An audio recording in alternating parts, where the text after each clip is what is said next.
marhaba bik, c'est Khaled Aouij. Ça fait longtemps qu'on ne s'est pas vu. Ce n'est pas une rupture entre CRS et DDB. Nous sommes justement CRS et DDB. Nous sommes à la fois 20 ans d'expérience, à la fois une entreprise qui a été montée il y a plus de 19 ans maintenant, qui a accompagné les marques, qui a connu la Tunisie, le développement de la Tunisie, mais nous sommes aujourd'hui transformés en DDB. Alors pourquoi? Je vais vous dire pourquoi. Parce que le monde s'est transformé tout simplement. Les gens sont des fois connectés, d'autres fois pas connectés, des fois dans le digital, d'autres fois dans le physique. Nous sommes dans une sorte de monde figital. Cela, à la base et à la fin, n'a pas profondément changé notre métier, car je pense que le métier d'une agence de communication est d'être un acteur majeur auprès de son client pour générer et l'aider à générer de la préférence de marque. Notre métier, nous sommes des générateurs ou des acteurs dans la génération de préférence de marque. Or, la notion de marque, au fond, n'a pas beaucoup changé. Ce qui a changé, c'est 3 points. La multiplication des touchpoints.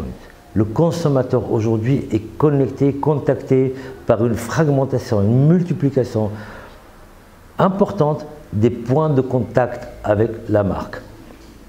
Et cela a une implication importante. Le deuxième point, c'est la vitesse. Le consommateur aujourd'hui peut réagir à une proposition de marque, à un produit, de manière instantanée, de manière très rapide. C'est le changement de temporalité de la réaction du consommateur. Et la troisième chose, c'est l'apparition de la conversation dans l'univers des marques. La conversation qui peut créer des marques. Nous avons aujourd'hui en Tunisie des marques créées uniquement par la conversation. Je pense à Phonashop, je pense à Big Deal. C'est des marques qui n'ont pas d'existence, qui n'ont pas d'existence sur le marché en termes de boutique, mais ils sont tellement existants et participent à la vie économique de ce pays. Donc la notion de marque a changé pour créer ce qu'on appelle les pure players. Alors vous allez me dire pourquoi ça a changé notre métier. La multiplication de touchpoints nous a imposé aujourd'hui de chercher pour nos clients le meilleur layout pour avoir les touchpoints les plus performants. La recherche de comme on n'a pas les moyens de saturer l'ensemble des touchpoints, l'ensemble des points de contact, ben nous efforçons de chercher les plus performants et les plus pertinents. En réalité, c'est une transformation totale. Elle peut se résumer en 2-3 points les plus importants. D'abord, cette multiplication de touchpoints nous impose l'intégration de nouveaux métiers dans une agence de communication.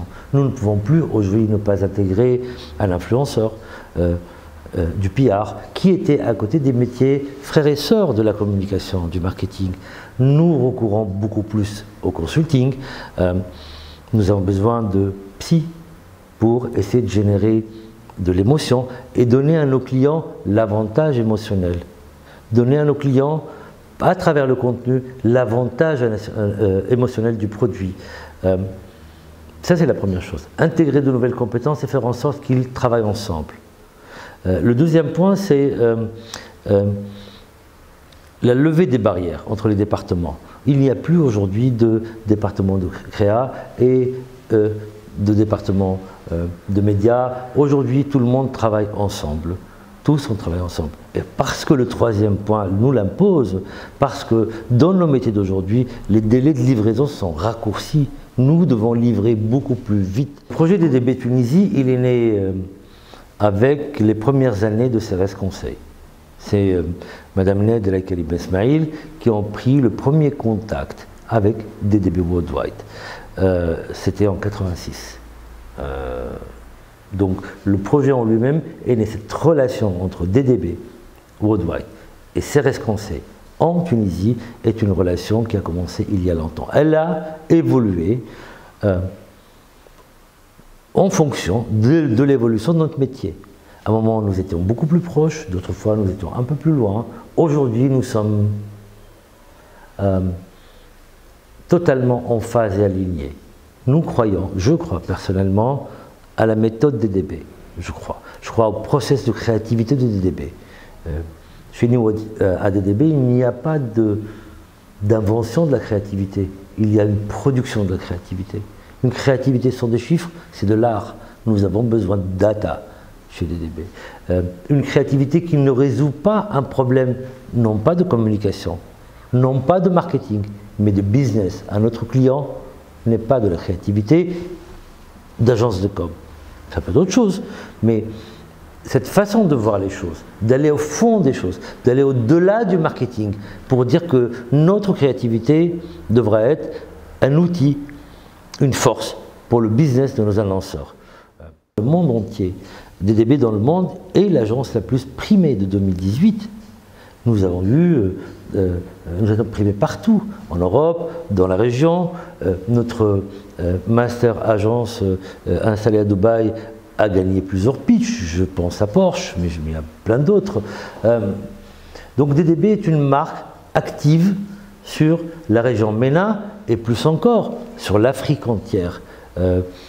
Notre partenaire sud-africain se développe très bien, nous existons dans l'Afrique francophone, dans l'ensemble. C'est une zone qui nous intéresse beaucoup, qui intéresse DDB beaucoup.